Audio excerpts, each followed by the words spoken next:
Is Halo Infinite doomed? Is Call of Duty going to take up more of your hard drive next time if you want to play with the best of them?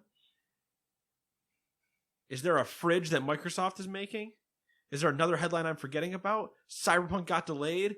Shadowlands has a release date? Thanks for the podcast. We'll see you later. Come back next week for your... No, just kidding. This is the Gamers 2 podcast for... Help me out here. October. Halloween. It's 30th? 30th. 31st? 30th. Is there 31 days in? Yes. 31st is tomorrow. That is actually Halloween. This will go live on Halloween, but we never say when we're going live. We say the date that we recorded. I'm getting used to wearing a watch, so I don't have to remember the date anymore. It's terrible. Anyways, this is your weekly roundup of news and commentary related to the video game industry and anything else that might pique our interest. I did a circular motion with my hands right there to encompass everything in the world. Good visual description, Matthew. Yeah. In case you're curious, if you've ever described somebody's... Never mind. That's like, I was going to make that reference. But Same hand motion. You can either do that, or you can do the old, a lot of...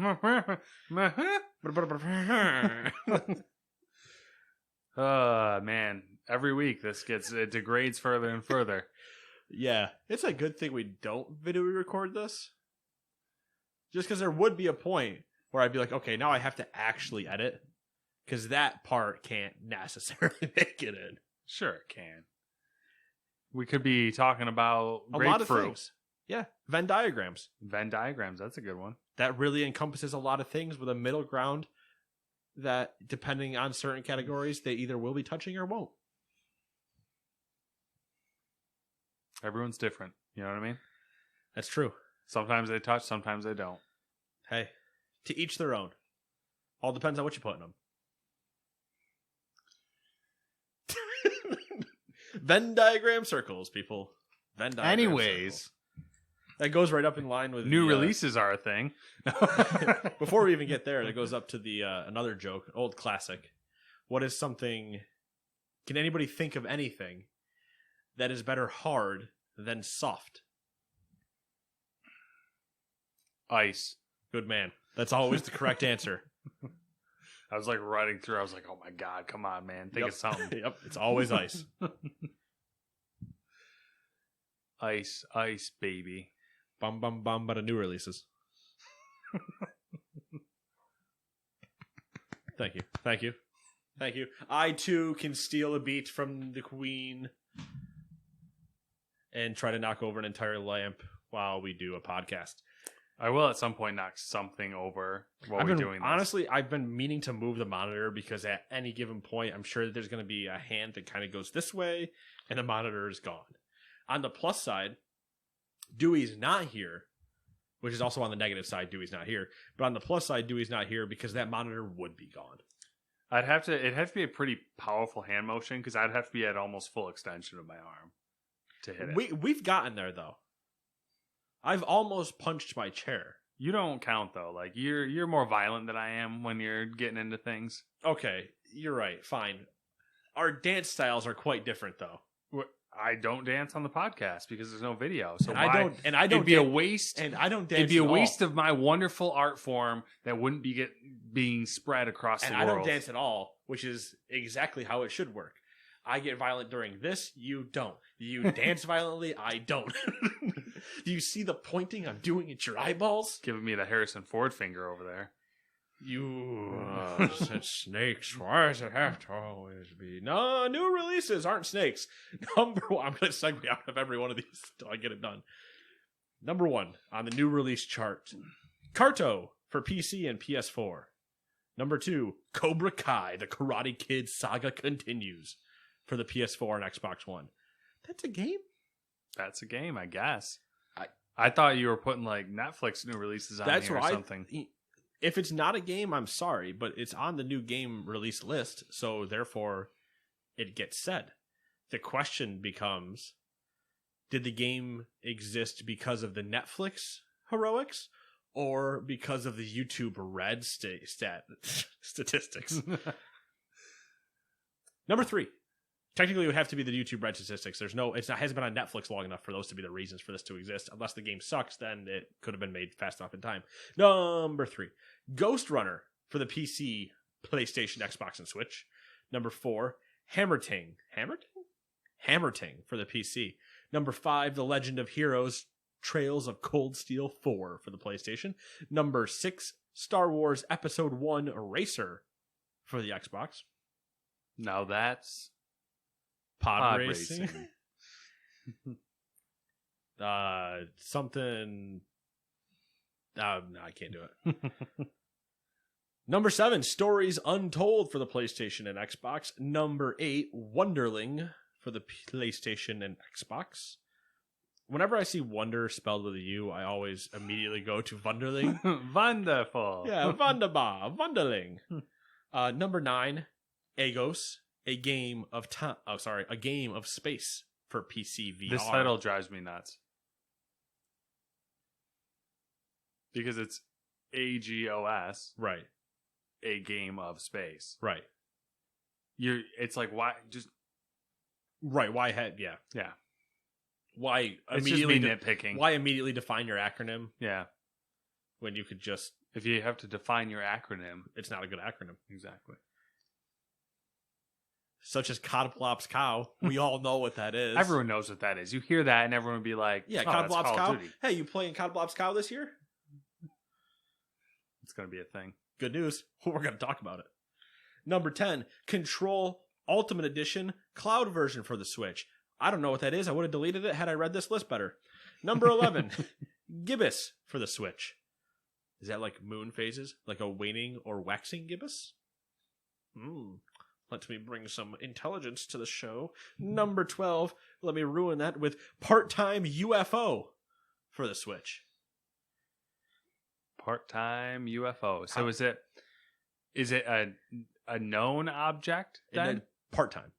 So it's okay. It's only known half the time. Or is it just not flying? Part-time.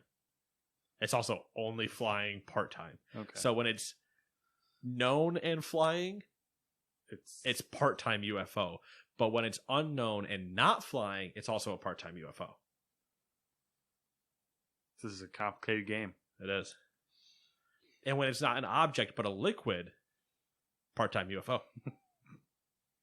It's weird in that game, I tell you. Number 13, Strobophagia, Rave Horror for the PC. Now, I feel like this should only be a horror game, but all I can picture is me and my homies in the club getting murdered. I'm picturing a VR game where you're... Actually, it probably would be a really fun VR game. The way I think it's supposed to be Strobophagia... Sorry, go ahead. Yes. No, nope, you're fine. I No, literally interrupted you.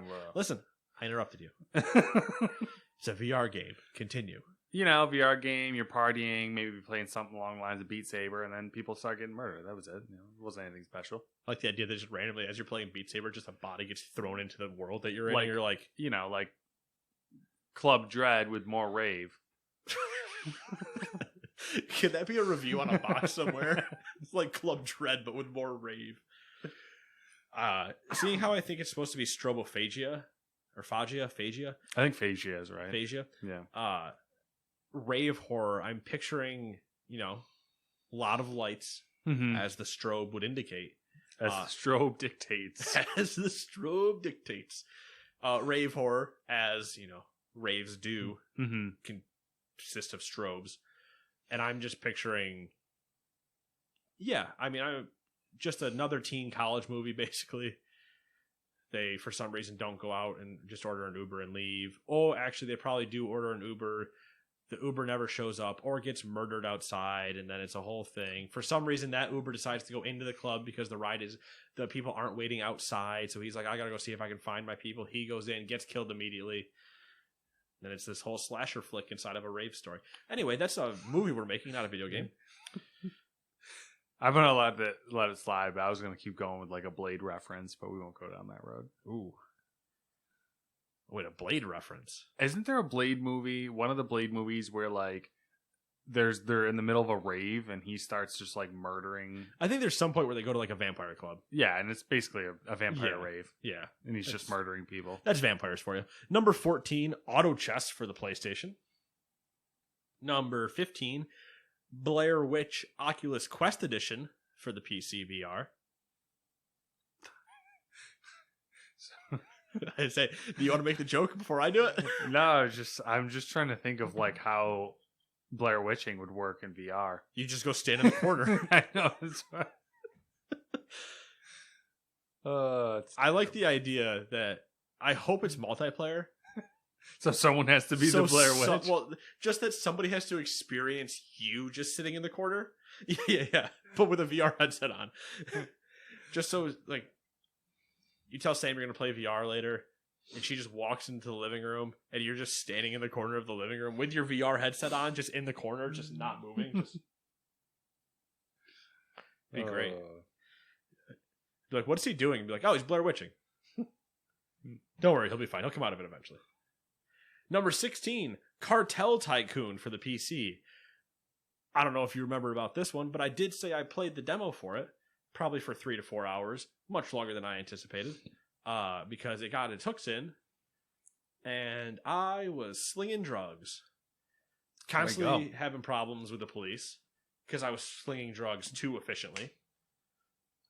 But, happens to the best of us. Listen, I paid him off at a certain point. I took over the entire island. It was my island. I murdered everybody else that was my competition. And then I debated starting to find out more to do, and that's when I realized I was in a demo and not the full game. Number 17, Esports Life Tycoon for the Switch.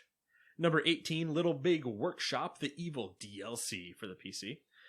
Number 19, Return One-Way Trip for the PlayStation. Don't really think that's how one-way trips work. You can't return, but, whatever. 20, Undungeon Arena for the PC. Number 21, Watch Dogs Legion for PC, PlayStation, Xbox, and Stadia.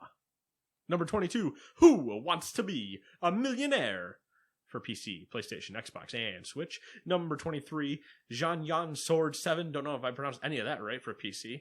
Number 24, Klee for Switch. Number 25, The Dark Pictures Anthology, Little Hope for PC, PlayStation, and Xbox. If you want a good Halloween game, well, there you go. Number 26, Pikmin 3 Deluxe for the Switch. Number 27, Today Is My Birthday for the PC. Really weird title. Number 28, White Day VR, The Courage Test for PC VR. Don't know what that means either. No idea. No idea. I have no idea. Who am I? What are you feeling today? Odds, evens? Prime numbers? Ooh. What does that lead? I was going to say, I don't know if... Well, we don't... how many stories are there? Because prime numbers, I don't think, is a good breakdown. 17? Yeah, prime numbers is not a good breakdown. No.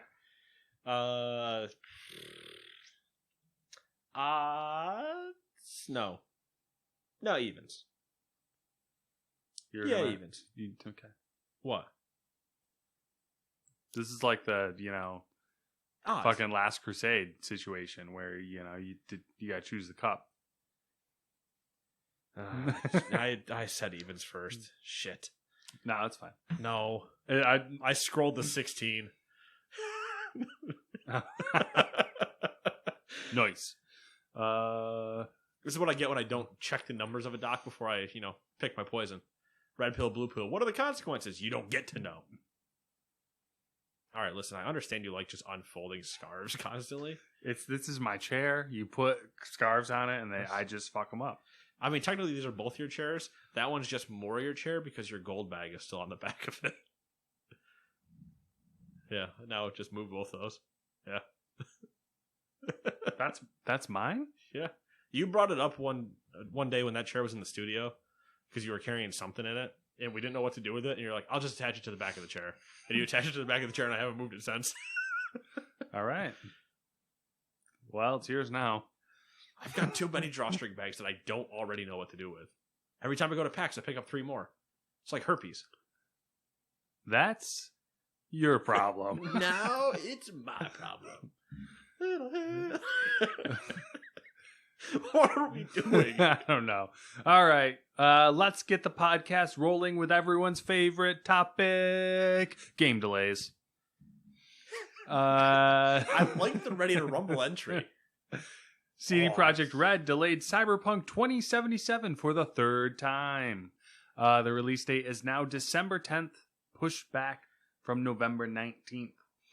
CD Projekt Red has attributed the delay to optimizing the game for Xbox One and PlayStation 4. Speaking to the company's investors, CD Projekt Red CEO Adam Kaczynski said that Cyberpunk 2077 is, quote, ready for the PC and runs great on the next-gen consoles. However, even though the game has been certified on the current gens by both Sony and Microsoft, some very final optimization processes for such a massive and complex game require a bit of additional time, end quote. He later expanded on the topic by saying, quote, we are releasing a game which is, to be honest, a next-gen game, and we're preparing it for fairly old machines, which poses certain unique challenges that won't occur in future projects. Which I didn't add in the quote because it was getting too long, but he essentially says, we're only developing for next-gen consoles From here on out. Post Cyberpunk, suck it, Yeah. old consoles. Fuck off, old consoles. Now, this brings up a point that we've said before. We had a conversation about it maybe over a month ago now. Time is an enigma. Somebody messaged me on Discord. The conversation around multi-generational titles. Yes. And I believe we were on this same page where we're under the agreement of they're good if you're part of somebody not upgrading. Obviously, you want that. You want to be able to still play all the same titles and blah, blah, blah. Not only do you want to be able to play the same titles, but like it's a nice PR move to have both versions available. You're smiling like You're fine. I'm scared. You're fine. All right. So we said that. But then the immediate drawback by both of us, which has always been the thing with a multi-generational title, is you will have to develop for the least common denominator. Yeah. Usually meaning that you can't be as proficient or whatever in... Not even proficient. But you can't get the best out of what you could had you just ignored that entirely. Yeah. Now, it's a slightly different argument when it happens in this context, because it's not that the game isn't performing, it's that the delay is that they decided to not just release it for the current consoles they have it ready for, but to delay everybody because they're having to deal with making it for old consoles. I was actually, when they stated that, I was a little surprised. I kind of thought they would be more willing to do the, I don't know, GTA 5 approach or whatever the fuck it was. Or they just never stopped releasing it for 3 console generations? No, was it, which game? No, it wasn't GTA 5 because it did it the other way. Whatever, doesn't matter. I kind of thought that they would just release it on PC and next-gen consoles and then just delay current-gen consoles. That's what when I read this, I was like, just do that. Yeah. Which I understand. Mm-hmm. It's not the nice move, but like, come on, I want to be greedy about it. Then my second thought after that was, what's this going to mean for Xbox with the Series S? Because this is with all of our comments, as you were saying, about like Series X and Series S and developing for least common denominator. This is kind of like one of those data points. Yeah, and you hope that when they're saying that they're having problems with that, it's an architecture problem or storage problems and the leverage that they can get with the SSDs and blah, blah, blah. So that it would be only a graphical discussion between the Series S and the Series X. If that turns out to not be the case, that's not good. I think part of the problem potentially is that they wanted to have the delay because, well, obviously the delay for the reason they said, but because they're doing smart delivery, you'd be doing almost weirdly backwards smart delivery where you'd be like, well, if you bought it on the Series X when we released it, you'd have it available on the Xbox One X. Yeah. When that eventually was fixed and released. Yeah. But I can't say we didn't see it coming. It sucks to see. But in the tweet that I put out regarding this announcement from them, at the moment, the worst thing they did was announce a release date to begin with. Yep. Which I think goes all the way back to what they've said and what CD Projekt usually does, where they just shut up. This is like the first time they've been very, this is when the game is coming, here's all these things, here's a 2018 demo that we did not need to show you guys. Mm-hmm. That technically you were spoiled to see, but because they did that, has now incurred all of these other things. Where if they just shut up and didn't put a release date out and just kept doing the it's coming, sure, people would get tired of it, and that would be the storyline of like, is Cyberpunk really ever coming? Who knows? And it's not like it's the space game that I always make fun of, but I can't remember the name of right now. Starfield? No, space game.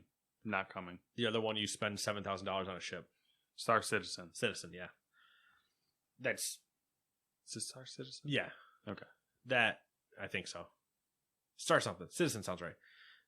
That you spend but that's like you actively spend money on something that doesn't exist. Mm-hmm. And it's not $60. Yeah. So... obscene amounts of money. Yeah.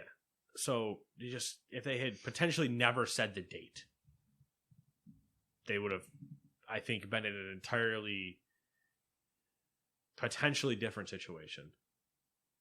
Yeah. Not like in terms of having to delay it, but being able to delay it quietly and not deal with any of this. Yeah. From entitled people that don't know how to just wait a little bit longer. I mean, we have plenty of examples of games that should have been delayed and were released too soon. Yeah. So, and in case you're curious. Even then, just because it does get delayed doesn't mean it's going to be perfect when it comes out.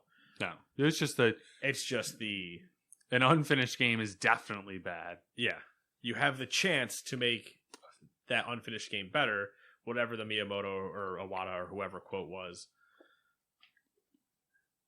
It's just the eyesight on it has brought out once again some of the worst of the internet.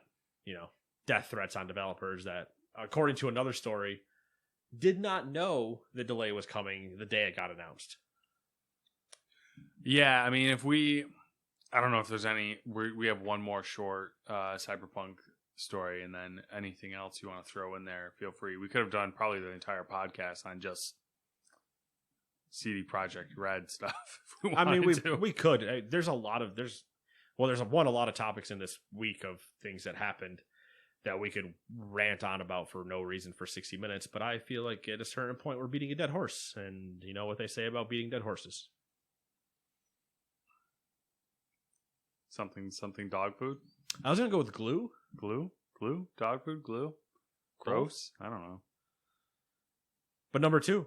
Since we're on the topic of Cyberpunk, CD Projekt Red's share price has fallen by 25% since its peak at the end of August, shaving almost 2.5 billion euros? Yeah, I think it's from euros. Its market cap. That peak coincided with the announcement of a new Witcher mobile title in the style of Niantic's Pokemon Go. With the announcement of the most recent delay, its share price has fallen to PLN 331, the lowest point since April 2020. Which happens to be another delay when another delay was announced. I'm assuming that PLN is like a Polish top 500. Yeah, like some sort of... Yeah. CD Projekt Red called a meeting with investors this week to explain delaying Cyberpunk 2077, which, hey, we just spoke about. Yeah. I thought it was interesting that the how far the share prices dipped after the game delays were announced. Yeah. Which is like... It kind of is weird to me, that concept, because of everything we were just talking about. And like unfinished games being released, is bad, but to investors, They don't care. they don't care because it's you're still getting money. Yeah, they only care about the dollar amount, and if you keep pushing it out and getting their dollar amount, that's the problem. Yeah. But if you push out a dollar amount and a bunch of idiots buy it and then complain a month later that the game sucks, they don't give a shit. Yeah, because they already got their money. Yeah, they got their money. Oh, our developers are getting death threats. I don't give a shit. Give me my $20. Yeah. You bitch. Now go back to your family that you can't feed. Well, Fuck off. Listen, man, shareholders are pieces of shit. You're welcome. You heard it here first. Hot take. Hot take. Shareholders ruin things. Nate hasn't also called for the burning of Wall Street. Don't know who you're talking about. Eat the rich. Listen. We already got too close to commie talk last week. All right. To each his... Back to the game delays. This one's my favorite. The Path of Exile Twitter account said the following. Quote, "We were previously targeting a launch date of December 11th for our 3.13 expansion. Yesterday, CD Projekt Red announced that Cyberpunk 2077 will now be released on December 10th. We have decided to delay the release of Path of Exile 3.13 until January." End quote. There was a solid meme that came out that directly is this, and it was I can't remember if it was the This Is Fine, Roomfire, or whoever was using, whatever format they were using, but it was the all the devs that delayed their game into December to avoid Cyberpunk, watching Cyberpunk come into December. And be like, we're in danger. Yeah. Everything's fine. Everything's fine. I was enjoying the Twitter, everyone pointing out the Twitter exchange between the CD or the Cyberpunk account and the guy who was like, "Are you positive it's coming out? Because I'm going to put time off at work." Yeah. They were like, full confirmation. Yeah, and then they literally said, the next day. There's literally no more. There are no more delays or something, or no, there aren't any more delays or something like that. And somebody reformatted the tweet. They went back and responded to their own tweet, and they're like, "Does anybody mind if we delete this real quick?" And then somebody else took and like grammatically changed it, so it was like, "No, comma, there are more delays coming." Right in line with what we're not going to talk about at some point, Shadowlands. Mm-hmm. Are there more game delays? No, who cares? Shadowlands. Yeah, there's more game delays, but it's cool.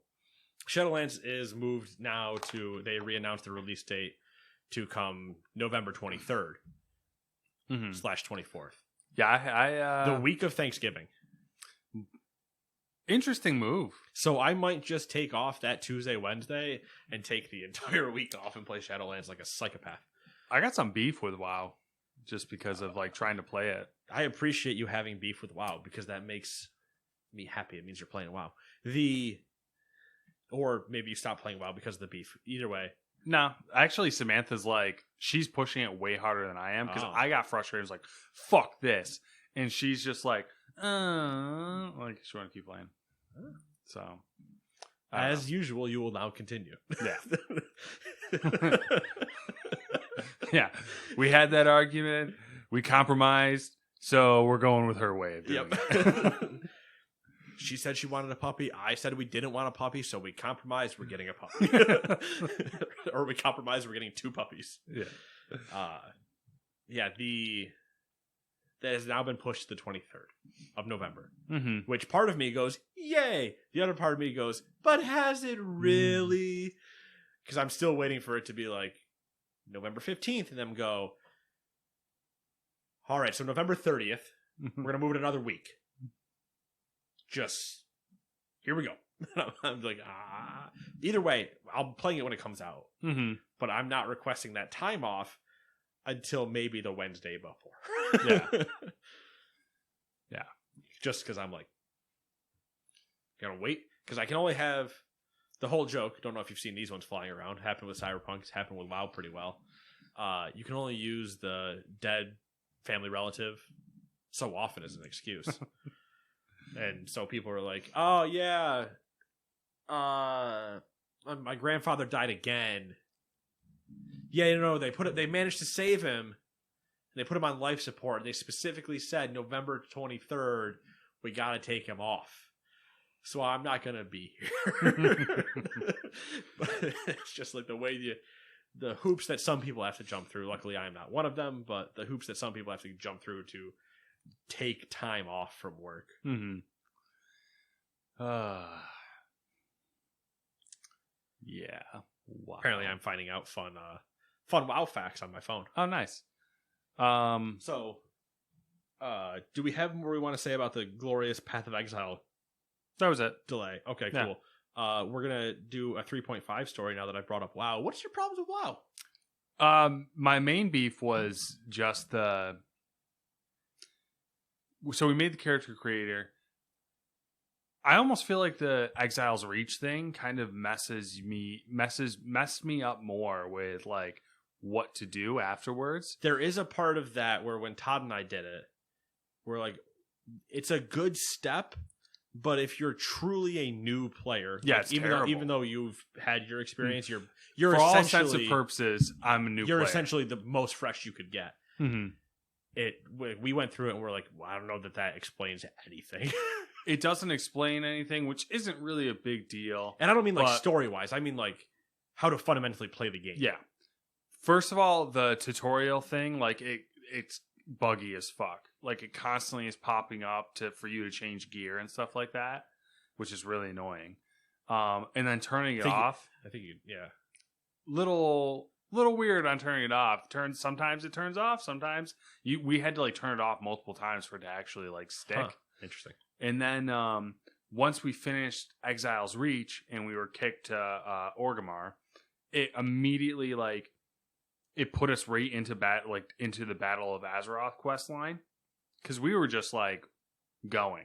Because I thought at some point it would like tell you, show you, let you know that it was transitioning you to, something else.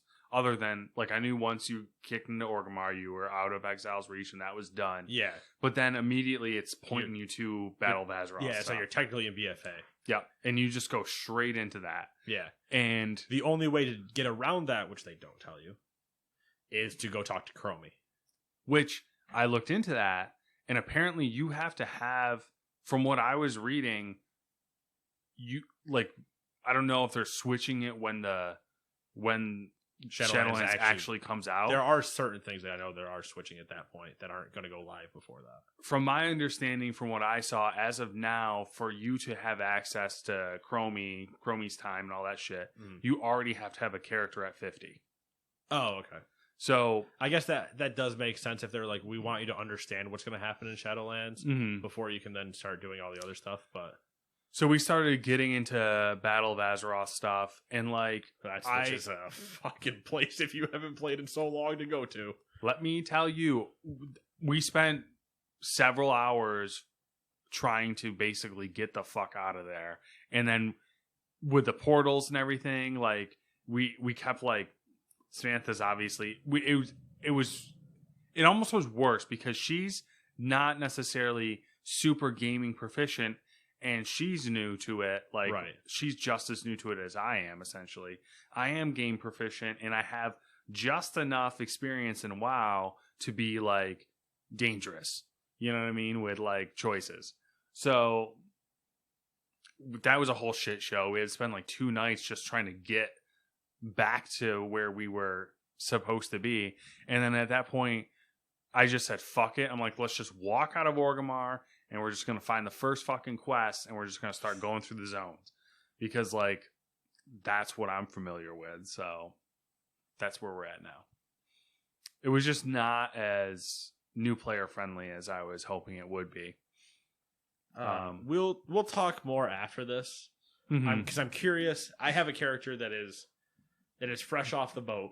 I mean, quite literally, that's not even a joke. It's fresh off the boat because you come from Exile's Reach. I guess fresh off the Griffin. Yeah. Or fresh off the Wyvern, because Griffins are an alliance. Filth. You land. I went through like the tutorial in Orgrimmar to like show you around Orgrimmar. Just way longer than it ever needed to be. And walks you all the way over the stables for no reason. Yeah. I guess to learn riding, but obnoxious. But then I took that to BFA, and I landed right in front of Princess Talanji where you come out, because I skipped all the cutscenes and everything else like that. And I get there and I was like, oh, that's where it takes you, Hearth. But I can Chromie time. Yeah. I have everything else. Mm-hmm. But I'll put her back there because I'm curious, like, where you got inside of the Great Steps before everything like just was too ridiculous. We got to we can talk about. We'll talk about that after, because I'm gonna want the game open to point. I could explain it to you, but anyway, you could, but we can continue to get to the news. Like number 4 in Ubisoft.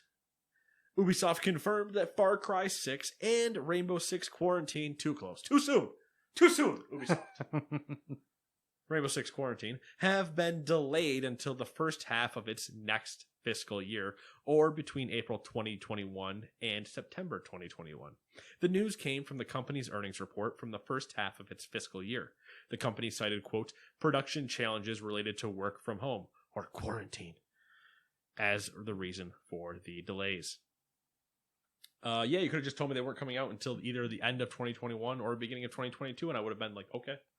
Yeah, that was kind of just a either way, Far Cry is still usually a spring release, which April, May, that makes sense. Rainbow Six, I have no idea when it normally releases. Seems like a fall type of thing, but...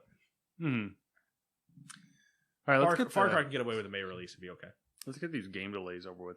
Sony announced... Quit bumming me out, man. Oh, we're getting there. Sony announced that it has delayed... Wow. iPad. Sony has announced that it's delayed Destruction All-Stars outside of the PlayStation 5 launch window and back to February of 2021. Additionally, the game will now be part of the PlayStation Plus program, so subscribers will be able to download it for free in February and March. Those who pre-ordered the game will see their orders automatically refunded. With the delay of Destruction All-Stars, Sony is now publishing just 3 games to accompany the PS5 launch, not counting the pre-installed DualSense controller showcase Astro's Playroom, which is legit fun for like 15 minutes. As most demos of tech are. Yep. 2 of those games, Marvel Spider-Man Miles... How do you say his last name? Morales? Morales? Morales? I'm not a Spider-Man person. And Sackboy. And Sackboy: A Big Adventure will be available on the PS4 as well. The final Sony published PS5 launch title is the Demon's Souls remake. Pour one out for the Sony launch lineup. That's all right. We lost another homie. Forever may we see him again. Was anyone really looking forward to Destruction All-Stars? I don't think so, but it's just like, let's take a weak launch lineup and make it worse. Yeah, that's true. In terms of first-party things, I don't need the, blah, blah, blah is going to be available as well coming down my throats. True. So what's that mean? Demon's Souls is the only PS5 exclusive then, right? Yeah.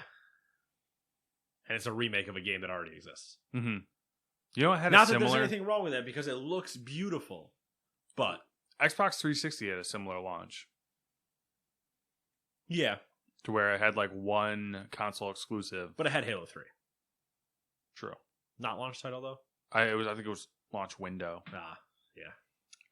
That bullshit. I mean, technically, yeah. I guess if we're looking at it that way, if we use that jargon, PlayStation 5's launch window could still be great.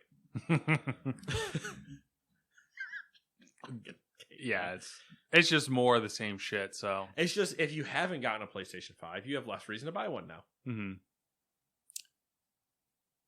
Which it was going to deter. Not that you had a reason to beforehand for you specifically, but which is deterring, which as we'll talk about, which is deterring literally no one. yeah. True.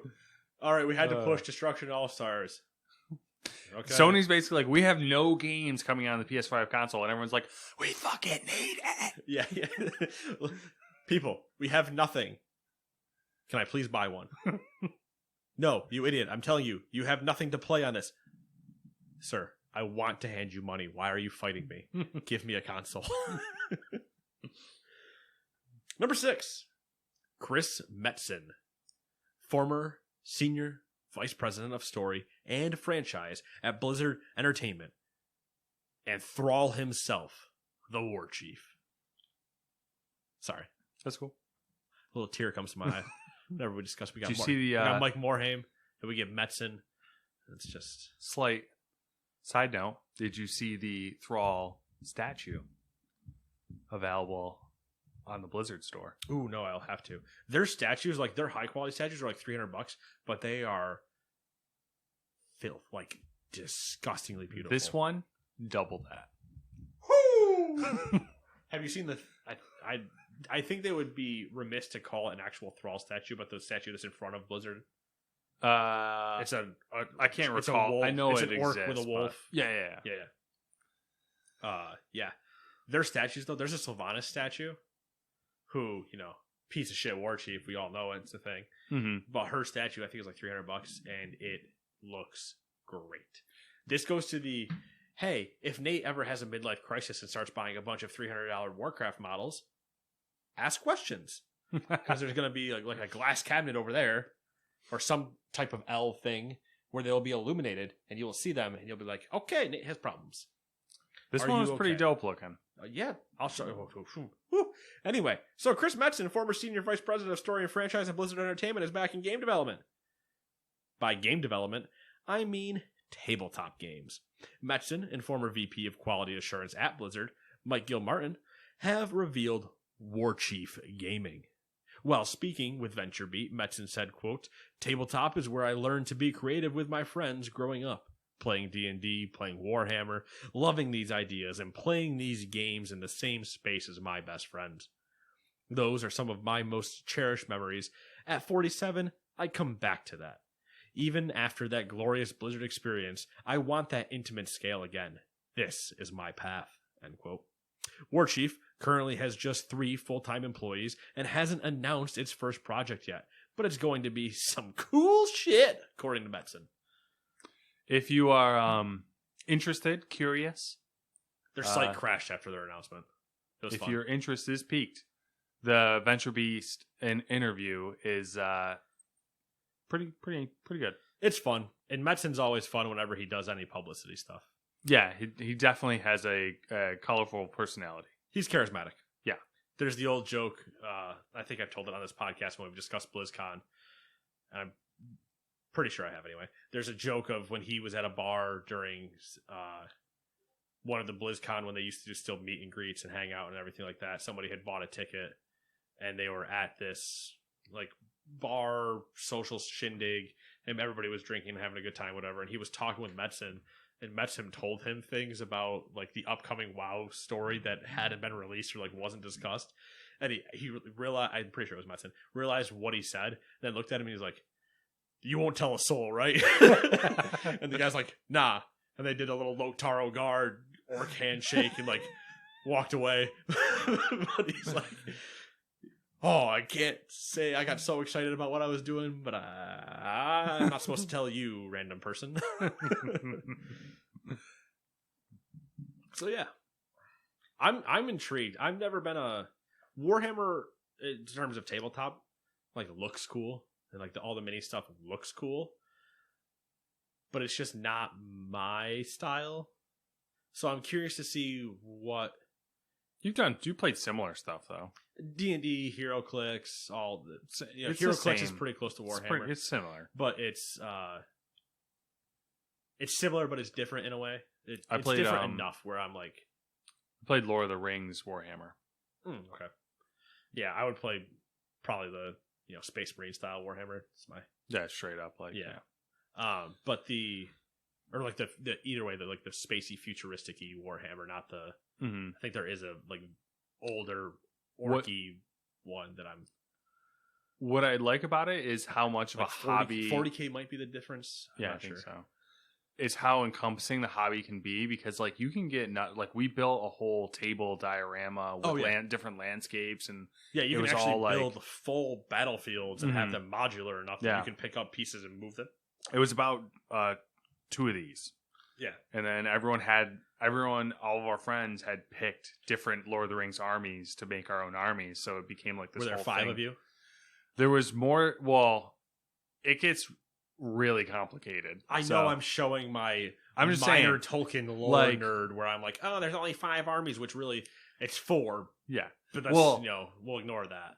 Even inside, like they go nuts with like what are available for options, and Right, you can break it up. So Well, it's the same thing if you look at the Star Wars tabletop one. hmm I don't remember what the name of that one is. It's not TIE Fighters. It's there's a Star Wars tabletop one. it's like where you- X-wing. Yeah, something. I think it's Star Wars X-wings or Yeah. Wing Fighter, something like that. Brandon played it. Yeah.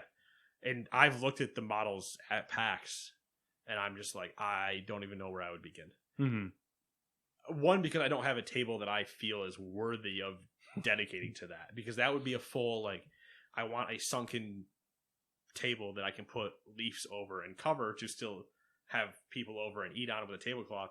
But then I can yank the tablecloth off like a weird magician, pop out the middle part of it, and I'm like, now we play Star Wars. Like a giant weird magician. All that stuff sounds like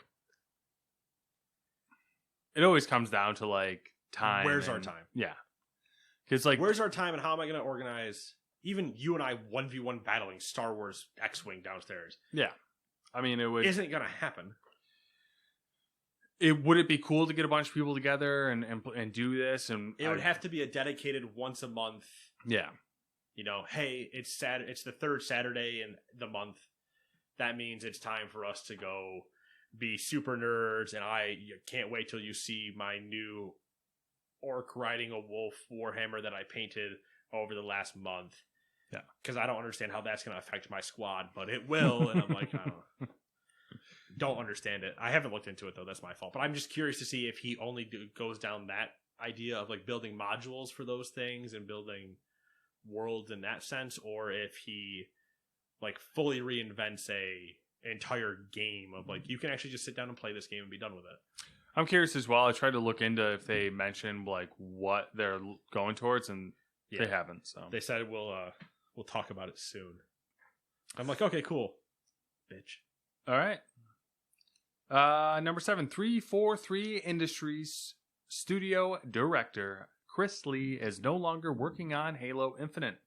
Lee and Microsoft confirmed his departure from the project to Bloomberg, though he remains a Microsoft employee. Lee said, quote, I have stepped back from Infinite and I am looking at future opportunities. I believe in the team and am confident that they will deliver a great game. Now is a good time for me to step away, end quote. So, I think it's safe to say that Halo Infinite might be in a little bit of a development purgatory. Could be hell. We don't know. Might not be there yet. I would say purgatory is probably safe. Purgatory to like a circling the drain of hell, where it's just kind of, if you took not cotton candy, I can't remember the name of the effect that I want, but you ever see those Christmas bulbs that are very narrow on both ends, but then they go down and they're wider in the middle? Yeah, sure.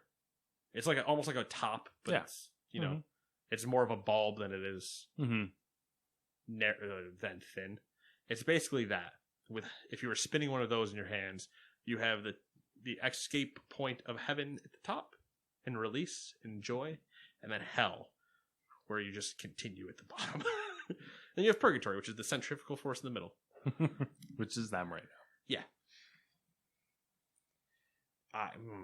It'd be interesting to see what Craig looks like after all this. Yeah. I hope he just has a full, like, so at some point during the game, this isn't going to be a thing, but it would be really funny to me, that somewhere there's like a hidden cave or whatever that you see like a lone locker and mirror and like this whole thing that looks like it's Craig's hideout, and he has a bunch of motivational like sticky notes to the tape to the mirror and stuff like, you're doing your best and hang in there. There's the motivational cat poster and all that stuff. Just rather than just lean into it, where it's like, he's doing his best, damn it.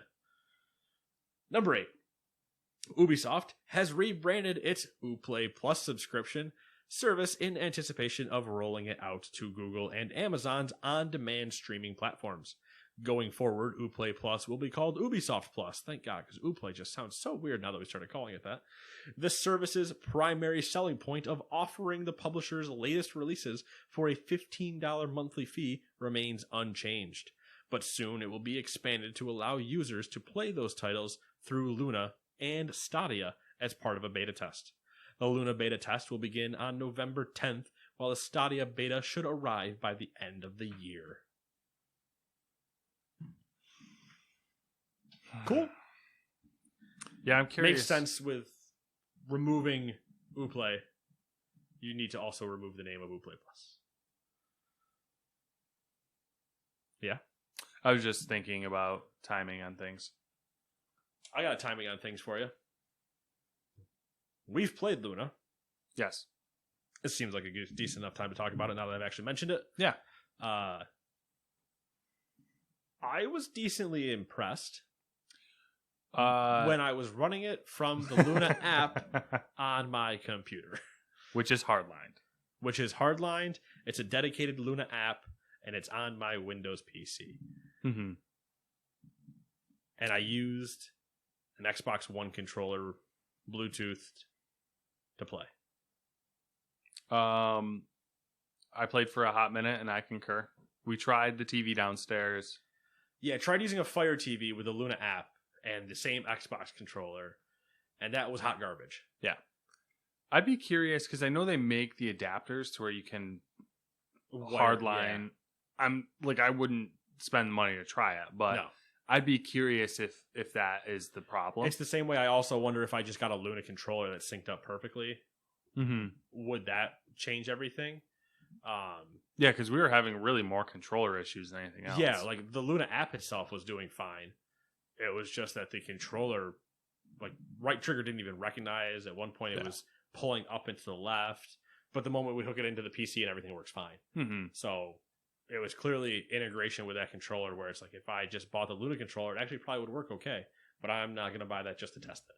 Yeah. The Luna controller is it's a Wi-Fi controller, right? Yep. Okay. Or, well, Bluetooth, Wi-Fi, whatever.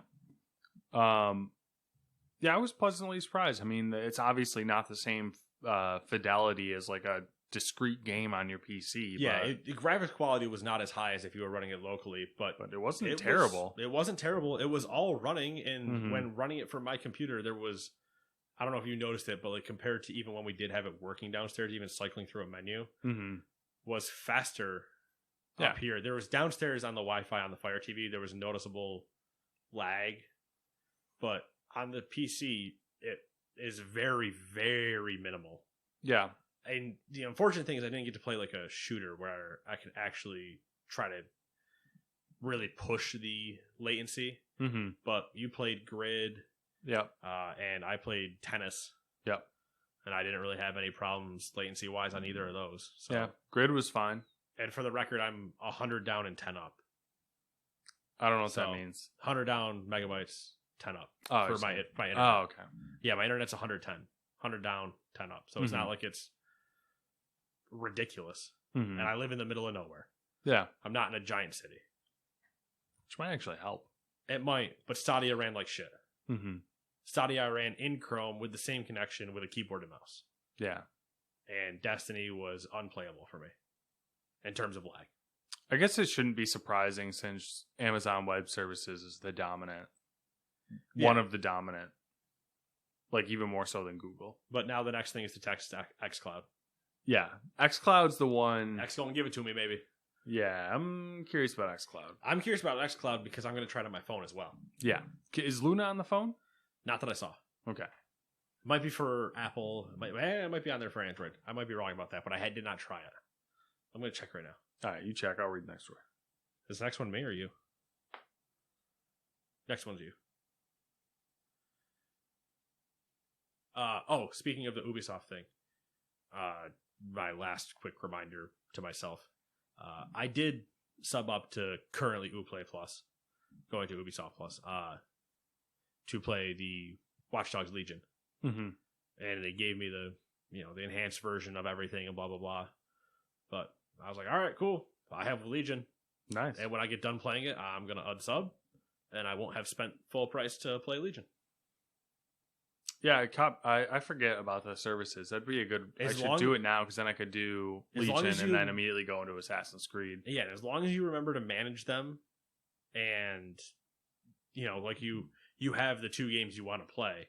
There's apps for that too. Yeah, there are, but like because not just the managing thing, but I mean like because you have 2 games you want to play on there. Mm-hmm. Even if you paid for 3 months, that's $45. Still isn't 1 game. Even if you don't like Watch Dogs, you'd still have Valhalla. You'd have 2 shots, not having to spend $120. Yeah, for sure. So it's there's a shout to it being an option. I've already left EA Play Premier after playing about a month of Madden and like 3 weeks of FIFA, and I got my time out of that for I think 2 to 3 months, and I was like, all right, cool. There's my money. Yep. Speaking of services, Netflix more expensive.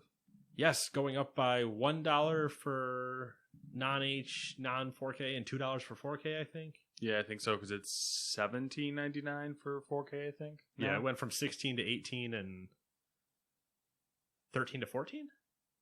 Yeah, maybe. I don't know. Man, good thing I don't pay for that shit, right? Burn. Got him, because I'm using his. You get it? It's a joke. Sony. Also a joke. Ooh. Sony pre-sold as many units of the PlayStation 5 in the US in the first 12 hours that they were available, as did the PS4. Well, that's kind of a weird way of saying that. As it did in the first 12 weeks of the PlayStation 4, according to Jim Ryan. Does that make sense to you? Probably not. Hold on. Now you're asking me a question that I was looking at Luna. Right, I don't see Luna on the Play Store. Okay. So might be in the Amazon store. I didn't check that though. The PlayStation 5 sold in the first 12 hours as many consoles as the PS4 did in the first 12 weeks. Okay, that statement makes sense. Like it logically makes sense to me. It also illogically doesn't make sense to me because that's a lot of PlayStations. That is a lot of PlayStations. Let me finish. Speaking to Reuters, Ryan said, quote, "It may well be that not everybody who wants to buy a PS5 on launch will be able to find one." Are you fucking kidding me, Jim? With that statement. Let's see here. Got him. Some more interesting Sony statements. In a call with investors, Sony CFO said the company expects the PS5 to surpass the 100 million unit lifetime sales of the PS4. However, in response to another question from investors, the CFO added that the earnings contribution from the PS5 would be, quote, a negative contribution for the time being, end quote, implying that each unit may be selling at a loss. iPhone, iPad. Okay. So, yeah, the moral there is PS5, 12 hours, sold as many as the PS4 did in 12 weeks, and Sony is fully expecting the PS5 to have more lifetime sales than the PS4, and the PS5 is being sold at a loss right now. Which, are we surprised? No, we said they were going to... When have they ever been sold for like true profit? I think maybe the PS4. Maybe. And I think late in its cycle, though, not in the beginning. There's no way. Maybe in the beginning, because it was all off the shelf components, really. Yeah. But I don't like borderline. I think the PS4 they might have been breaking even, and then yeah. But either way, they're usually not making much if they are at all. I'd be curious. The amount is still just crazy. Yeah. What I'd be curious is the PS5 compared to the PS3. So the PS4, is different, is a little bit different of a beast because now I'm really intrigued where the hell you're going with this analogy. Is because the components and the cost, I'm assuming, of the PS4. Oh, we're talking about that part of it. Yeah. Okay. Was pretty standard, whereas the PS3 had the cell processor, which was a whole fucking catastrophe. Yeah, which caused them to be $600. Yeah. Which, I don't know if that was at a loss or not. Yeah. But they ended up having to sell them for a loss because nobody wanted to buy them. Yeah. So I'm curious how that washes out there. Yeah. I'm just interested from the idea that the PS4 sold in its first 12 weeks. I don't know the exact numbers, but very well. Yeah. When we look at... I'm going to try to look it up while you're talking. All right. While we look at the time of you and I both working in a store selling Xbox Ones and PS4s, we had a plethora of Xboxes to staggeringly hard quantities to find of PS4s. Now take that number over 2 months and make it worse. I don't know what that means for... I mean, yes, I have a pre-order coming. Matt doesn't. Matt might not be able to find one potentially in store if these numbers and stuff are to be believed until post-holiday. Which, even at that case, Matt isn't the one that's going to go out holiday shopping for his own PS5. When we're discussing the parents that usually go out hunting for a new console for a kid that aren't going to find anything. My honest, like, when I expect to be able to get a console, find one. And this is assuming, like, if I see one, I will buy it. I think the first time I will find one and be able to buy one is like maybe early spring at the earliest. Yeah, at this rate, that's probably your true logical, like, best guess, and then be happily surprised if you do wander into a store and find one type of thing. Yeah. But yeah, it's for us. It's not as dire to not get one, I guess, in a way, where you will have those parents that will just be out hunting for the new console for their kid because it's all their kid will talk about and they won't shut up. And they're never going to be able to find it. Mm-hmm. And you're going to have uneducated on this subject, employees, not be able to give them the, like, it's okay, these reasons to make it translate in their head. Yeah. Or you'll have certain people, certain companies just shilling pre-orders for things that they're never going to have and hoping to God they get them. So,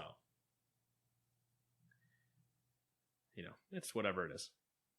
Number 10. Activision Blizzard plans to hire over 2,000 people to meet upcoming production demands, according to CEO Bobby Kotick. This was shared in an interview with GamesBeat following the release of the company's third quarter financial results. This need to staff up comes just a year and a half after the company laid off over 800 people at the same time that it announced a year of record revenue. Speaking of those third quarter financial results, Activision Blizzard reported net revenues up 52% to $1.95 billion, with net income nearly tripling to $604 million. Much of those gains can be attributed to Call of Duty Mobile and Warzone, and also to fuck our employees. There's nothing... Yeah, no, what? No. I don't want to... I'm screwed. I'm beating the damn dead horse. I start punching glue. Stop me. We're going to fire, or laid off, whatever, 800 people. We talked about that then. It was bullshit then. Mm-hmm. Because there's no way Activision Blizzard is not being able to afford 800 people. Yeah. Same thing with record revenue. Yeah, with record revenue. Same thing with these sports teams that are like, we can't afford to run these people. I'm like, yeah, you can. Trust me. I know you can. Oh, we're going to lose a couple billion. Uh-huh. Guarantee you can still pay Mike the hot dog vendor the $20,000 you pay him a year. Have a solid bet you can. I don't know. Take 20% off of your fucking CEO's salary that's already just... Don't buy the third yacht in Cancun. Anyway. Then it follows up with, now we need to hire over 2,000 people. All right, we laid off 800. So, wild math here, Bobby. Let me learn you something. You take 2,000 and you subtract 800 because you should just rehire the ones you laid off if they're available. Which, guess what? You're in a pandemic. You know how hard it is to find a job during that? They're probably available. Now you only need to hire 1,200. Boom! I already saved you some money. It's free You're real estate. welcome. It's free real estate. You're welcome. Whole project solved. Also, let's say, you know what? We can't hire those 800 because they're going to ask for more money potentially because of, you know, disagreements and grievances with us. How about we look at the fact that your net revenue is up 52% to 1.95 billion, and your net income nearly tripled to 600 million. You know where that money could go, Bobby? Instead of up your ass to the fucking employees that you either canned, are about to hire, or have been slaving for you throughout this entire thing. Listen, I understand you want a gold-plated money thong, but this is ridiculous. I should send you a link to the Tiffany and Company thing that someone showed me. Tiffany & Co. making a gold-plated thong? No. Oh. It's a sterling silver can. Like soup can. Sterling silver soup can. Okay. Oh, let me show you. Like diamond encrusted? Sterling silver tin can. So they're just making a can? They're literally making a can. Now scroll down to the price point and show me that. $1,025. How about some 18 karat gold paper clips? See if I can find those again. How many do you think are in Bobby Kotick's office? I mean, he's probably crushing them and throwing them in the garbage every day. That's true. He probably ordered those tin cans just to step on them. I like to do like, hey, this is $1,000 tin can that we put pencils inside of. Also, those pencils carved from the youth of Africa. They're bones. Worth nothing because we don't care about them. Fuck them kids. Bobby Kotick.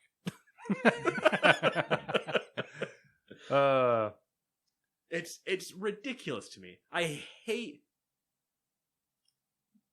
people. Yeah. There's no narrowing it down because I was going to be like, I hate corporations. Yeah, I do, but I hate people. And according to the government, corporations are people. So I hate people. There you go. And the government is for the people. So I hate that too. People are so stupid. Well, we're in the middle of a pandemic and we may... Why am I doing that voice? That's close to somebody that's not president anymore. We are in the middle of a pandemic. And I say middle because, in case you guys are curious, it follows the same strategic path as whenever Matt and I say, we are at the tippity top of the mountain. Oh, but we are only halfway up. You are not at the top of this pandemic hill. You are lucky if we are halfway up. And we have corporations making money hand over fist that are going to cry that they're not making enough money while just canning employees, where I'm betting in a lot of situations, a la a Walmart, a Target, an Amazon, a couple other places, if you hired more people, those people, due just to proximity, will buy from you. We both know the amount of people that while we worked in retail, bought from the same place they shit. Now, you don't shit where you eat, but you shit where you shop.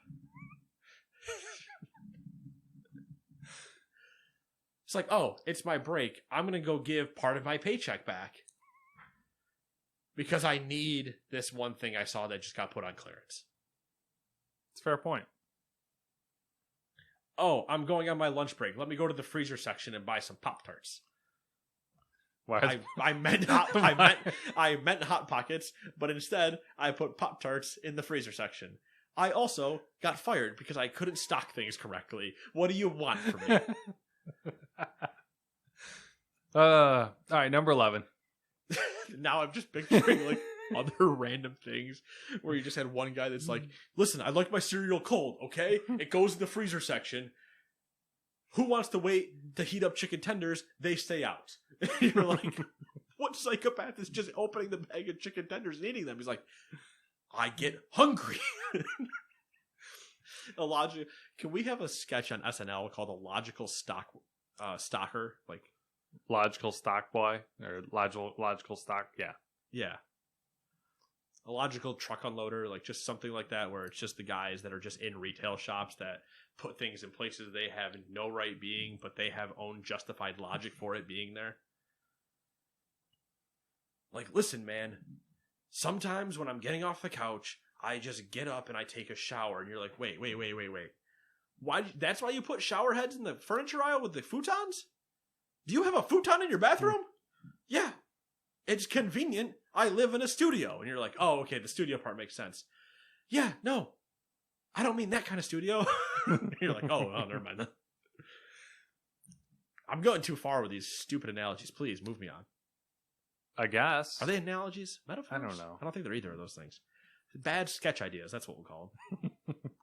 A Netherlands district court this week ruled against Electronic Arts in a case over FIFA loot boxes, Go Dutch. allowing the Netherlands Gambling Authority to proceed in fining the publisher 10 million euros for violating the country's Betting and Gaming Act. No, never mind. That's nothing. Naturally, EA is filing an appeal. Of course, because they can't just pay 10 million. But that's now 2 European countries that have effectively outlawed EA's loot boxes. Belgium being the other one, I believe, right? Bingo, bango, give this man a Bongo. fucking cookie. Where are the cookies at? Fucking apparently with your wife. Yeah, she's I requested delivery. Never showed up. rediscovered the frozen cookie packs. Oh, dude, listen, I got some problems with if I see some Nestle frozen ones that are the little bricks that like the squares. Those are the ones. Yeah. But then she also found out on the way home while she was inspecting the package that they're okay to eat. Yeah, they are. Yeah. Well, still uncooked. Yeah. You could just pop those things, which is the problem why I don't buy them anymore, because I would bake half a sheet while eating the other half. There you have it, folks. Yep. Human nature at its finest. I was just like, ooh, these are edible. One for the tray, one for me. One for the tray, two for me. One for the tray. Yeah. On the plus side, the cookies that are terrible? If we're going to just go down this full train. The fucking sugar cookies that come in a tube. Yep. Any of those sleeve cookies that you slice because they have a fucking snowman's face on them, apparently, if you just slice them all the time. You know which ones I'm talking about. They don't always have snowman faces, but let's be honest. You see them around the holidays a ton because people are lazy and that's how they make cookies. Mm-hmm. You don't need to come after me for my baking talent. I know. But those cookies are terrible. Get me some Nestle Toll House frozen or chilled blocks of cookie dough. Put them on there. Don't even tell me they're those. Hand them to me because I want them nice, soft, and gooey. Don't burn them. You crisp them up, you got problems. They should be able to fall apart in my hands. Like if I just take them I should be able to do the fucking commercial. You zoom in that camera and see that goo just go between two pieces. I put it in my mouth. I go, whoo, that's hotter than I thought it was. But it's delicious. Nate likes that goo and hot goo in his mouth. Hey. You know how I like it. Big boy. Where's Dewey? I know. Dewey'd be all over that conversation. But yeah, that's that. I used to. Sometimes I would be shopping, right? Never shop when you're hungry. It's a whole thing you shouldn't do. Yeah, that's words to live by. But I'm walking down. And I'm like, oh man, I kind of want some cheese. Now, it's a weird analogy because if you don't know, not analogy, it's a weird stepping stone. Because if you don't know where they normally keep those chilled cookie things, like they're in by the cheese usually. Depends on what store you're in. They're in the dairy section. They're usually in dairy section because they're with Pillsbury croissants and biscuits and all those other canned, delicious, fattening things that I stopped eating because, well, let's be honest, if you're going to put a Pillsbury can of biscuits in front of me, I'm going to make those, and they're going to be gone before I put them away. Mm-hmm. They'll come out. I'll be like, ooh, nice, hot, fresh biscuits. Oh, they're gone. Well, I don't know where those went. Why didn't Nate inhale the tin can from Tiffany's that had Pillsbury in it? I don't know. But those Nestle ones are there, so I'd be like, oh, man, I really want some cheese sticks or shredded cheese, or I got a bad habit of mozzarella bricks. Mm-hmm. I will house an entire mozzarella brick if I'm not careful, so I stopped buying those too. Now that you buy mozzarella balls, yeah, I'd eat those things like apples on the way home. I'd buy one of those and just like have it in my hand and just so I had to stop. I got a cheese problem, just tapping that vein. That vein's getting just filled with cheese. But in that section, I'm like, oh man, those are really good. Oh, cool. I'll get some croissants because I can turn around and get some of those little sausage wieners and roll those up in the croissants. Yeah. And I got a whole day to myself. Pigs in a blanket. Yeah, kind of. I don't know. It's basically that, but it's like with Pillsbury croissants and not full sausage, the whole thing. Mm-hmm. I'm like, oh, I'll just make a tray of those and eat that while I watch football on the couch like a lazy fucking slob. There's things I had to stop doing a couple years ago when I was like, you're an adult. You can do that, but you don't need to do it for the third week in a row. So, I was about to correct you and be like, no, you're an adult. You can do that, but you I got it. So then you transition. You're like, oh man, I need some cheese again because I ran out on the way home last time. So I got to get 2 packs. So you go to grab the cheese, and then out of the corner of your eye, there's this golden package. Usually eye level for me, a little bit taller, but you know what I mean? It's usually top shelf Nestle, not bottom shelf in Nestle, top shelf Nestle. Put it out of the reach of the youngins. Don't want them eating the good stuff. It's up there, and you're like, oh, that's delicious. I'll take some cheese. Ooh, I don't want this cheese anymore. Now you got the cheese halfway off the hanger, and you're like, I don't need that anymore. You put that cheese back, and you go to your new best friend, Nestle Toll House, and you buy one. You go home. And you one for me, one for the tray, one for me, one for the tray. Then you realize I made a mistake. I should have bought another one of these because now I only have half as many to fit on this tray. That seems really empty because the tray's large and I only have half of it filled. I gotta go back to the store. So now you go back to the store. You're like, all right, I need to get another one of these. So instead you buy 2, just preemptively for yourself. So now you bought 3. And then you realize you ran out of milk on the way. So you have to stop and get milk. It's a whole thing. And then for the 4th Sunday in a row while you're watching football, just eating Toll House cookies, you decide to just have diabetes and die. All of that is to say that at number 12, EA has announced that the next-gen versions of Madden NFL 21 and FIFA 21 will arrive for PS5 and Xbox Series X and S on December 4th. That is also to say, responding to Matt's story that I entirely derailed this from, $10 million to them isn't even... Finding EA 10 million isn't even... I don't know what the immediate math in my head is of 10 million to 4 billion in microtransactions that they made. Mm-hmm. So whatever that percent is, it's not... That's hysterical. Yeah, that's pocket change for them. I'm pretty sure... God, who heads EA now? Is it still Andrew? Yeah, it's Andrew House or whatever. No, that's House. that's Sony. Well, it was Sony. What is that dude's fucking name? I'm pretty sure he pisses 10 million. Is either way the point I was going to. They just have 10 million on standby. Their argument is going to be, we don't want to pay 10 million. We'll pay 9.5 million. 10 million, a whole stigma. It's a bad thing. They probably already spent 10 million on the legal team. Oh yeah, their legal team is probably worth over 10 million. All right, because if the glove don't fit. I don't know why what's his name is always my go-to for legal teams. Lucky number 13. Hello Games announced that No Man's Sky is coming to Xbox Series X and S and PS5 on November 10th and November 12th, the same day both consoles will launch. Players who own a current-gen version of the game will be eligible to receive the next-gen version at no additional cost. And good news, it's actually the full game they told us about 6 years ago. Got him. Boom. Ha! Zow! Number 14. And Amazon's...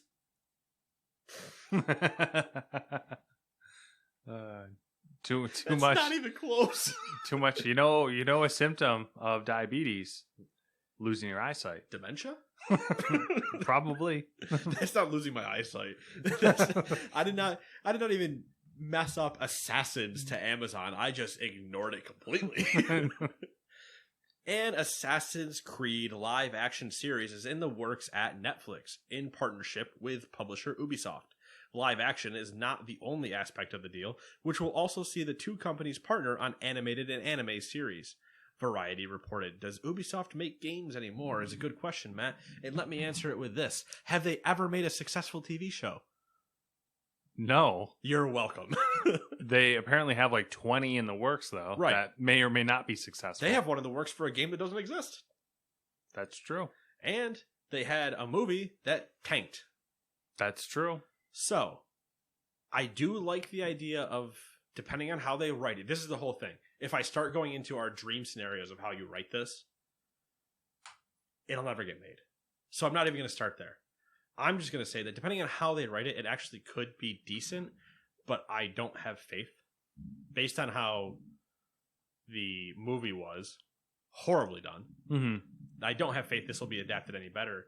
I have more faith in the animated and anime series to be able to do more things than an actual live action show. Yeah, I usually don't like it when they take one single franchise and then do like live action, animation, and anime. Like, yeah, you kind of have to like pick your battles there. I get it if they're going to use some of them to tell like side stories type of thing, or yeah, like other little unknown things, and you want to have a main story focus on certain things. But I don't know if I'm skeptical. Same. Besides, we already saw the best live action earlier, and it's Techno Viking. Yeah, good stuff. I miss him. Imagine if we had been next to him when that was happening. Just better have been like, but I saw it live. I saw it happen. Wonder where he is now. Valhalla. Nice answer. AMD has introduced 3 new Radeon RX 6000 graphics cards that will take on NVIDIA's latest RTX 3000 series of GPUs. There's the Radeon RX 6800 XT. Wow, these are out of order, and that really irritates me. You wrote it. I did. I'm gonna actually redo this. There's the here Radeon. We go. Hot takes, hot edits. There's the Radeon RX 6800, which will be $580, and that'll be taking on the RTX 3070. Then there's the RX 6800 XT, which is $650, and that'll be fighting the RTX 3080. And then there's the RX 6900 XT, which is a fat $1,000, which is pitted against the RTX 3090, which is also obscenely expensive. We might talk about them after they launch. We'll see. Yeah, we'll see what happens. But hey, AMD out here throwing down. Yep, throwing down. They got some fancy shit going on. They are inevitable. New CPUs coming out this coming week. Yeah, they're all about it. We'll see if those blow out as quickly as the RTX cards did. It's going to be an interesting time to be buying PC parts. Number 16, Activision has revealed the full PC specifications for Call of Duty Black Ops Cold War, or COD Blobs Cow. Sad Matt didn't write it as COD Blobs Cow. Don't wanna. I'm Ron Burgundy, and I will read exactly as he wrote. I say that, but it's not true. We know that. Can you... Yeah, I can see it. Okay. I can see it, but I'm going to do the way I want to do this, which is to not read all 90,000 of these. Yeah, I wouldn't do that either. So let's say what the minimum specs are for you. Minimum you're going to need to play COD Blobs Cow. I love it. You're going to need Windows 7. All right? Or Windows 10. Windows 7, that's kind of random. I like that they said specifically Windows 7 Service Pack 1, which is they're on 3. 3 was the whatever. Version 1803 or higher for Windows 10, in case you haven't updated and you're still on 1709 game, weirdos. We're on 20H2, by the way, so let's move on. It's further than I thought we were. I thought we were on 19 something still. Nah, 20H2 is the new one. Anyway, you're going to also need an i3 4340 or an AMD FX 6300. Those are both very old CPUs. Yeah. Anyway, this is the minimum, though. You're going to need 8 gigs of RAM. And this can't be right. For multiplayer only, you're going to need 50 gigs. Or you'll need 175 gigs for all game modes. Then for video, on minimum, you need NVIDIA GeForce GTX 670s or a GTX 16.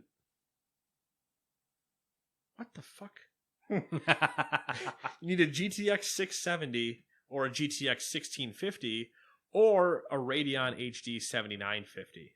Hey, they don't have to make sense. Why is there a 9 series into a 16 series?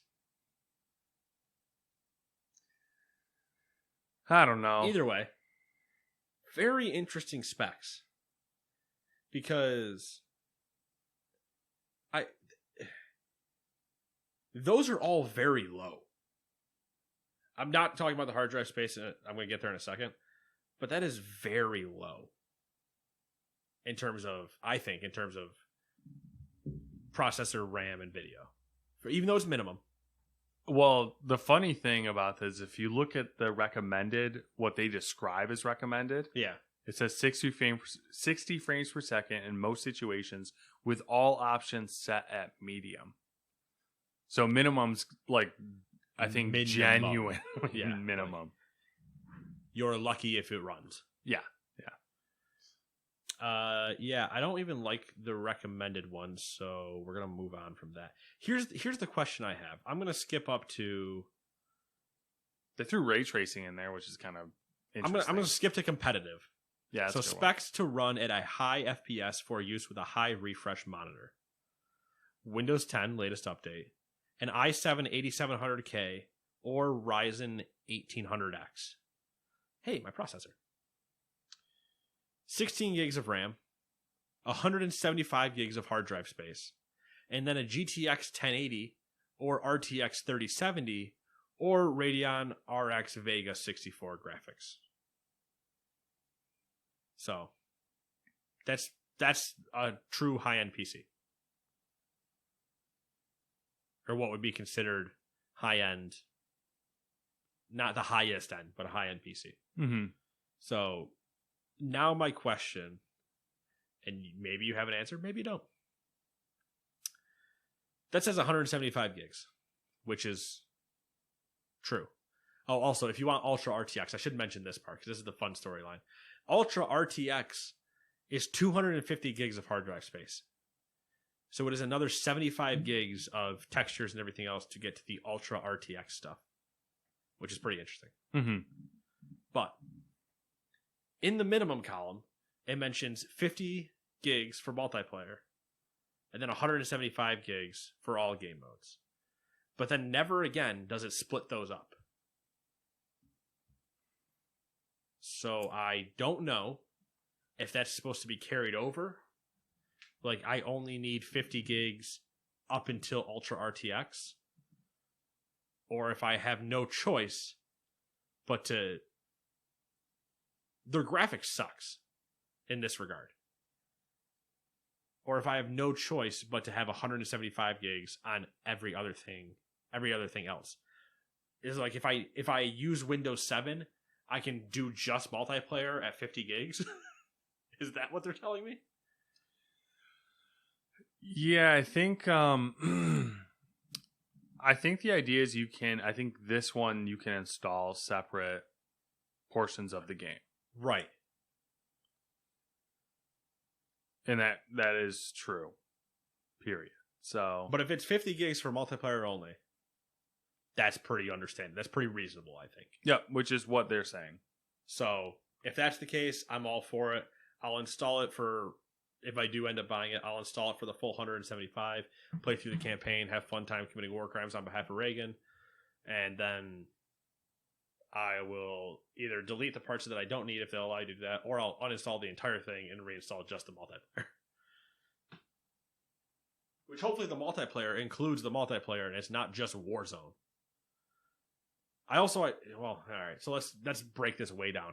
If I truly can install only certain parts, I want multiplayer plus zombies. I just don't want the campaign. Yeah. Once I'm done with it, I want it gone. But if I need to have, if zombies is somehow tied to those other things, then, well, I'm screwed and I'm going to have to download the entire thing anyway. But I think inevitably that's what most people are going to end up having to do because this is the real world and they don't care to work that out for us. It's really just we want to cut off the campaign. If either don't play it or I want it as able to be removed when I'm done with it. Yeah, that's really it. And as Call of Duty always is, inevitable. And where did that bring you? Back to me. You couldn't live with your own hard drive space. Back to COD Blobs Cow. Okay. It's going to be sad when next year it's COD. If they do Modern Warfare again. COD. Meh. COD Bow 2. Yeah, COD Mao too. I like it. Making progress. You're welcome. All right, last on the list is it's Halloween, so of course Steam is having a sale because they got any excuse to have a sale. Spooky time. Here's a few treats you can pick up for cheap. Did you give him any tricks though? No tricks. Resident Evil. I got a trick for him. Okay. Resident Evil 7 Biohazard is $10. It's usually $30. Hey, play it before you play 8. Yeah. Death Stranding is $42. Weird spooky game. You walk around for a while. Black Mesa is $10. Is that considered a spooky game? There's moments, but yeah. Little Nightmares is $4. Actual spooky game. Alien Isolation is $10. Run away from the giant thing that wants to kill you. Also, it is a spooky game. Yes. Resident Evil 2 Standard Edition is $16. Spooky game. Control Ultimate Edition is $28. Not really spooky, but thematically Halloween. Outlast, first one, spooky. $2.99. Yeah, all right. So if you want to shit your pants, Outlast for $2.99 will cause that. Yeah, it'll get it done. That's all I pulled from there. I got a trick. Okay. Cyberpunk got delayed. Boom, roasted. Fucking. I couldn't think of anything better. Tricked you, bitch. You thought it was going to be playable on the 19th? Well, it's not. Yeah. That's it for stories. A rather disappointing week. No uplifting, fun stories. I hope that I tangented enough to give you some joy. Depressing week for sure. I mean, other than... It was a depressing week that also made me want cookies. So, 50-50? Yeah, but you don't have the cookies, so that could be a problem. That's true, but I know at 24-hour Stewart's that I might be able to get the cookies at. Also, good point. Just picture me walking in at 1 a.m. Yo, you got cookies? Just looking in the cooler section and like, I don't have any. Just doing like that zombified, like, I'm going to walk around now and kind of look and see if I can find, do I really want to pay $4 for a thing of Oreos? Well, they don't have cookies. Yeah, I do. All right, I'm going to pay for the Oreos. And like a 130 stoner zombie and Stewart's just like, I fucking wanted Nestle and I have Oreos. It's still Nestle, but it's not the same. Anyway. Life. No, Nabisco, Nestle, whatever, who cares? Y'all own each other anyway when you look at that corporate structure. Going back to it. I can't believe it! Anyway, it's been 7 days. And we are now coming to the closure of the year that has been. 2 months to go, Matt. Mm-hmm. 2 months to go, and this whole year has been flying by. Yeah. But what have you accomplished in the last 7 days? That's a weird way to phrase it. That is. That's let's let's not make that as morbid. What have you enjoyed in the last 7 days? Because accomplished could be the real, horrible dinner with in-laws conversation that you don't want to have. I mean, I don't. As far as games go, I think WoW is the only thing I've played. You've been playing. I know we talked about it a little bit earlier, but I've seen you guys on there quite a bit. I don't see her, but I see you. Yeah. I mean, we've been on there. We played I think 3 nights, maybe 3 or 4 nights for a couple hours a night.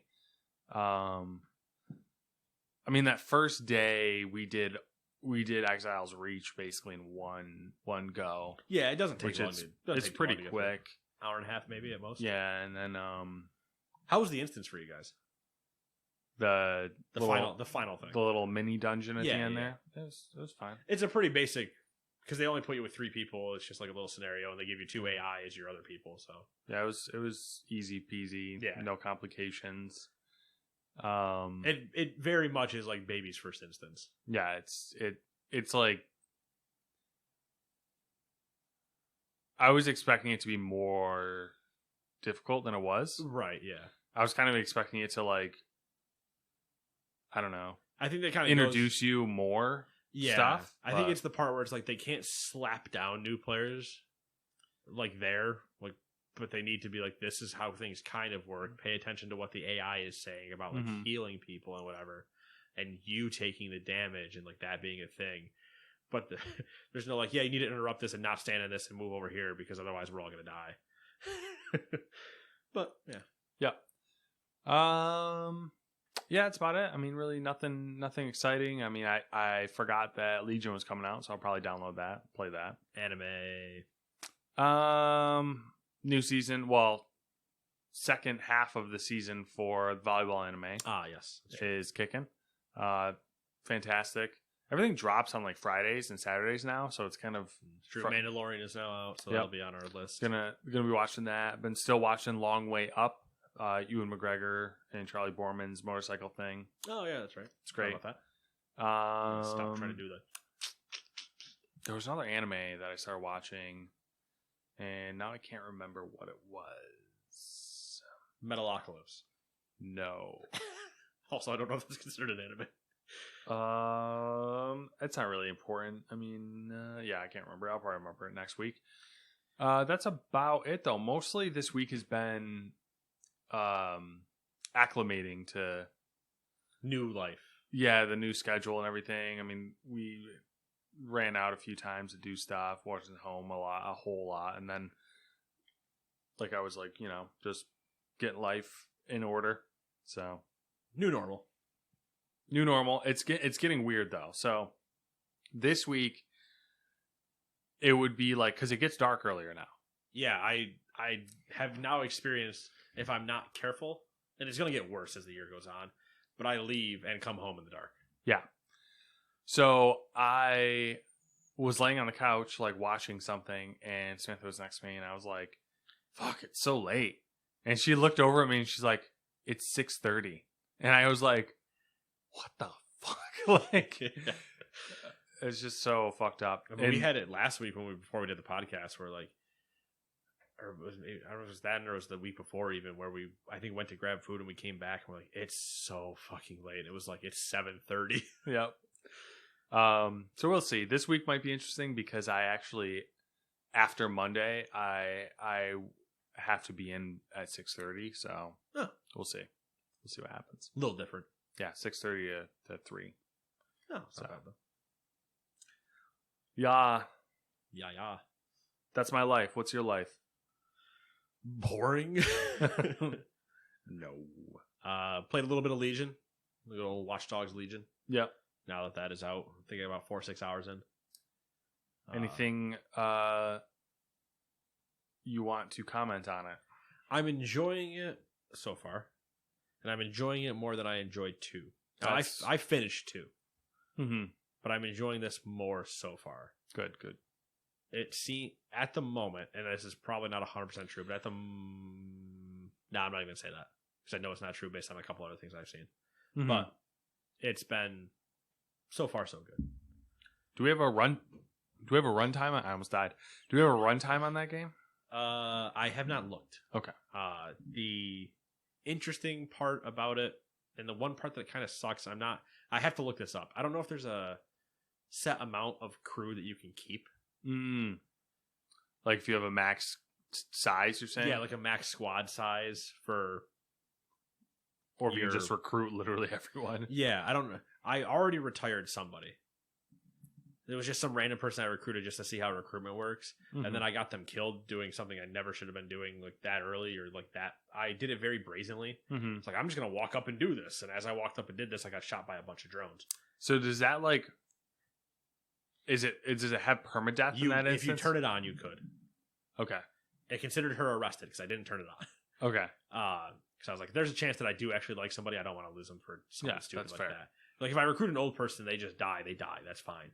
But if I recruit like a person I actually want, I don't want to just randomly lose them because I was being an idiot. So I don't have it on. But it considered her arrested, and I was like, you know what? You failed your job, and I didn't want you really anyway. I was testing out recruitment, so you're done. And it's like, you can retire them. But then I still saw her walking around, and it was like a former DedSec. And I was like, oh, that's interesting. But the one problem I have, so I need to find out if there's a cap to the squad you keep. Also, because I'm doing it on Uplay Plus, the pre-order and like whatever they call it, gold level bonuses are in effect for me, which I think netted me 3 elite, or what do they call it? I think 3 prestige operatives or something like that. So I have 3 like studs that are in my squad, and that I'm purposely just not using. Oh, you're not using them? Yeah, because I'm like, I don't know if they're truly broken or not, but I don't want them there. I like the idea that I have the ability to recruit them and go get them. Like, even if they were exclusive to me being able to recruit them, but they're already there. So they're already in my squad. So that's the part where it's like, I don't know if I have a cap size on the squad, if they took up 3 slots. Mm-hmm. You could probably retire them too, though. I probably can, but it's like, what if I, if they're truly this prestige, they have a different background and everything to like my regular guys, as if they are legendary recruits. Mm-hmm. But I'm like, I don't know how that works yet. Did you get Aiden? No, I haven't gone and hunted him yet. Okay, but he's available. I don't know if you have to beat certain things first. Yeah. I haven't looked it up. I will get him at some point. He will be there. Yeah, me and my boy Aiden Pierce. I don't know why I did this. This is a Tribly, but he wears the hat. So yeah, but it's been fun. The bit that I've done, it's been interesting seeing different personalities that you can recruit and how that all works, and they kind of don't really hold your hand, I guess. At least not that I can think of. Like in the beginning, they do run you through like, this is how you do this, or this is how you do this, and stuff like that. But you can truly accomplish missions sometimes completely without ever setting foot in the building. That's good, because you couldn't really do that in Watch Dogs 2. Yeah, like I have sat in my car behind a wall across the street from another place and thrown my spider bot like out of the car and just gone through and done everything in the building in my spider bot, with leaving, like, parking the spider bot underneath the desk, and then moving a bunch of cameras around to see everything, and then taking the spider back out and doing what I needed to, and been able to do things that way. There are some things that the spider bot can't interact with that you have to go in and interact with, but it's not that many, like, comparatively. Like, there are times where I've gone in and like, I can't see what the hell I'm supposed to do, and I end up blowing up enough traps or whatever to loosen the amount of guards in there. Then I run in and do what I need to, either by killing the rest of them and then doing it, or just getting there and doing it. And as I'm usually running through, I'm like, son of a bitch, that was a spider bot right there. Could have used it. But I'm already neck deep in problems just running for where I'm getting to. So there are still those moments. They don't start you out with an AR. Some people have options for guns. You can still equip a gun if you choose to for your guy. I'll show you a little bit after this, just kind of like the breakdown of some stuff. Driving's what you expect from Watch Dogs. Like, it's not a driving game, but it's not bad either. The hot hatch is where it's at. Just saying that now. I gun that thing around and handbrake every turn I can. Hot hatch. But yeah, I haven't really had everything has been, other than the very beginning, I think, everything has been very, there's this building. There might be 3 floors in the building that you can see. Go through this building, do these things.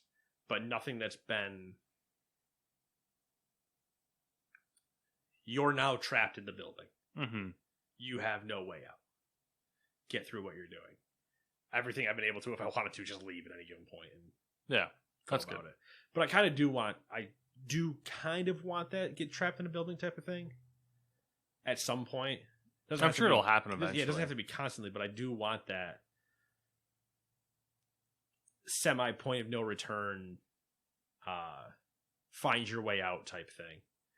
Not just, I'm committing a bunch of crimes. I shot a bunch of people. Take this, spider bot. And then I just, all of a sudden, you see me, the guards that have been watching with all these cameras just see me get into a car and drive away.